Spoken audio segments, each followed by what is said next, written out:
Checking your transaction history on EquityZen is a straightforward process. Follow these steps to easily access your past transactions. Step 1. Log into your account. Visit the EquityZen website and enter your login credentials to access your account. Make sure you have your username and password ready.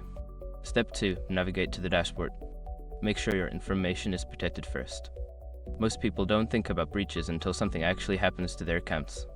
Use SROP to monitor your accounts 24/7 and instantly alert you if your information appears in the databases online.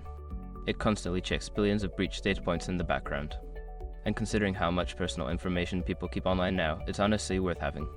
Link in the description. Step 3. Access the Transactions section. Look for a section labeled Transactions or History on the dashboard. Click on this section to proceed to your transaction records. Step 4. Filter your transaction history. In the Transactions section, you may have options to filter your history by date, type of transaction, or other criteria. Use these filters to narrow down your search if needed. Step 5. Review your transactions. After filtering, review the list of transactions displayed. You can click on individual transactions for more details if necessary. By following these steps, you can easily check your transaction history on EquityZen. If you have any issues, consider reaching out to customer support for assistance.